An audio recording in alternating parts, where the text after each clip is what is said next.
बिस्मिल्लाहिर्रहमानिर्रहीम। अस्सलाम वालेकुम। हुकूमत बुखलाहट का शिकार। पीटीआई ने जी रावलपिंडी में जलसे की कॉल दी थी, जिसको खान साहब के कहने पे इन्होंने मनसूख कर दिया और फिर उन्होंने एहतियात की कॉल दी थी। अब एहतियात की कॉल को दिए हुए मेरे ख्याल में 1-1.5 दिन ही हुआ और मरियम सफदर पैनिक कर गई।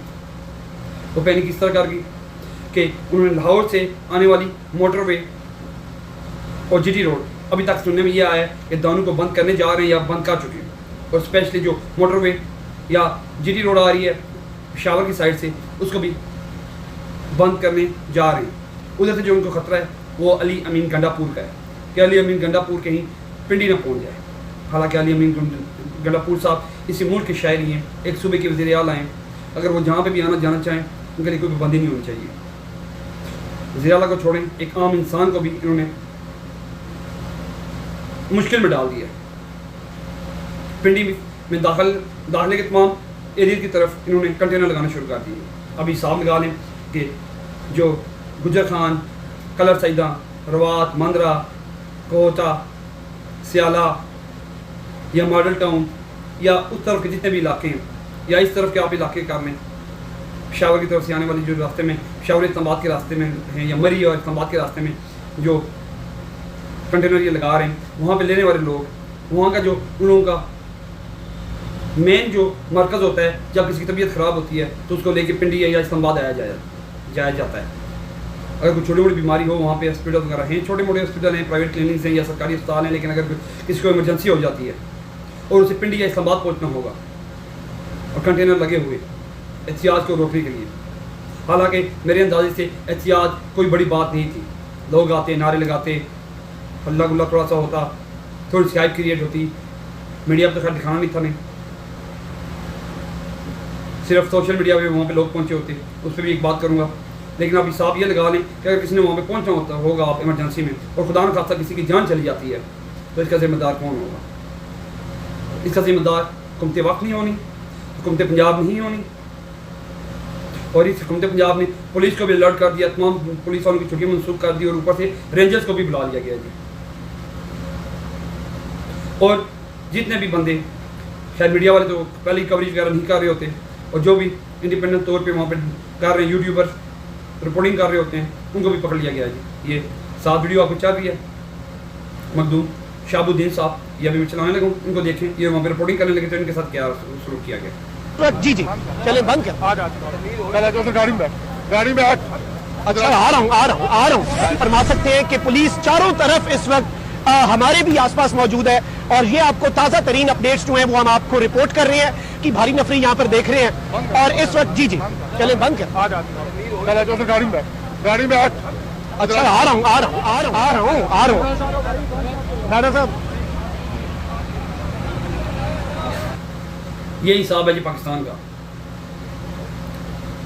इन्होंने पाकिस्तान को क्या बना दिया है? एक खुली जेल बना दी गई है जहाँ पे रोज़गार तो है नहीं, मांग तांग की गुजारा खुद कर रहे हैं। खुद हमारे वज़ीर आज़म साहब भी यहाँ पे अमेरिका में आए हुए हैं और इस होटल में रह रहे हैं। पिछले 2-3 दिनों से आपको उनके व्लॉग वगैरह, लोगों के व्लॉग वगैरह में मीडिया पे वही बात है कि बताया नहीं है। व्लॉग में लोगों ने बताया है कि जिस रूम में वो रह रहे हैं वो तकरीबन 7,000 पर नाइट के हिसाब से रूम है। ऊपर से आज उन्होंने UN में जो तकरीर की है उसमें जो आयतें पढ़ी हैं, खैर उससे बात करने के हमें इतनी खैर मेरी औकात नहीं है कि मैं बात करूं, लेकिन खुद को आप इमरान खान के साथ कंपेयर करने के जाने लगे और वहाँ पे जाके आयतें पढ़ने लगे और पूरी दुनिया के सामने आप खुद को जलील किया। और साथ UN की मीटिंग हो रही है, इसमें आप अपने फर्जंदे आला साहब को, या वो मफरूर थे तो उनको आप तरकीब ले गए थे और आज उनको आप लेके UN में आ गए। आपकी भी अकल को सलाम। हाँ, अगर कहीं सैर तफरीक के लिए आप जा रहे हैं, अपनी फैमिली के साथ जा रहे हैं, अपने बेटे को छोड़ें, बेटी को छोड़ें, मैं कह रहा हूँ अपने मुलाजमों को भी लेके चले जाएं, हमें कोई इतराज़ नहीं है। लेकिन आप किस बेस पे अपने बेटे को लेके आए हुए थे? इसीलिए खान साहब इस इशराफिया के अगेंस्ट हैं और इसी अगेंस्ट के नतीजे में पूरा पाकिस्तान खान के पीछे खड़ा हो गया कि आप लोगों खाली इस मुल्क को लूट रहे हैं और इस मुल्क को तबाह करने के लिए खाली बैठे हुए हैं। आओ खाओ, और अभी IMF से मैं करते कि जो ग्रांट मिल गई है मिल गया तो क्या हो गया भाई मेरे, हैक कर दो पाकिस्तानी अवाम से बचा कर 2 लाख रुपया मकरूज है तो वो तकरीबन 2.25 लाख हो जाना है आपके, वही अल्लाह तल्ले रहने हैं। ना तो आपने इस मुल्क पे लगाना है, ना इस मुल्क की अवाम पे लगाना है, और ना ही किसी अपने प्रोजेक्ट में लगाना है। आज से पहले जो प्रोजेक्ट लगे हैं जिनमें से किकबैक्स मिलते थे, जिनमें से पैसा बनता था, जिसमें करप्शन होती थी, वही काम अभी भी होना है। और ऊपर से नजम शरीफ साहब जी फरमा रहे हैं कि शहबाज शरीफ जितने ज़बरदस्त पॉलिसी थे, मरियम सफदर उनको क्रॉस करके चली गई है, जिससे जो बेहतरीन किस्म का जो ब्यूट पॉलिश कर रही है और सही चमका रही है वो मरियम सफदर साहिबा है। और ऊपर से मरियम सफदर साहिबा के वालिद साहब ने 2 या 3 तारीख की टिकट करार बता ली है। अब आईनी तरमीम होनी है नहीं होनी उसका भी मंडे तक पता चल जाना है, क्योंकि वकला भी बाहर निकल आए, अवाम भी बाहर निकल आई है। ऊपर से नवाज शरीफ साहब भी जा रहे हैं और मौलाना फजल रहमान भी नहीं मान रहा, और मुझे नहीं लगता कि आईनी तरमीम हो सकेगी। अगर हुई भी तो इस मुल्क में और इंतशार होना है। अल्लाह ना करे, मेहरबानी करो, इस मुल्क पर रहम करो। नाने वालों से भी कह रही हूँ, और जो आके बैठे हुए हैं, जो ये कज़न आपस में बैठे हुए हैं, जो ये ममलेर पैर मसेर पैर जो भी आपस में इनको रिश्ता दे देंगे, जो बैठे हुए हैं, इनसे मेहरबानी करो कि आप लोगों ने जितना करप्शन करनी थी, जितना पैसा बनाना था, आपने बना लिया, आपने इनफ बना लिया। अब हम लोगों की जान छोड़ें, मेहरबानी फरमाएं, असम्बलियाँ तोड़ें, साफ शफाफ इलेक्शन के लिए जाएँ, जिसको मैंडेट मिलता है वो आए, पाकिस्तान की खिदमत करे। अगर वो बेहतरीन नहीं चलेगा या पाकिस्तानी अवाम के तकवात के मुताबिक नहीं चलेगा तो वहाँ पर अगले 5 साल के बाद उसको निकाल देगी। लेकिन इसका फैसला तो अवाम ने करना है, ना कि ड्राइंग में बैठ के 2, 4, 5, 10, 15 में बैठ के करना है। तो ये पाकिस्तान किसी की जागीर थोड़ा ही है, ये पाकिस्तान है जो 25 करोड़ अवाम की मलकियत है।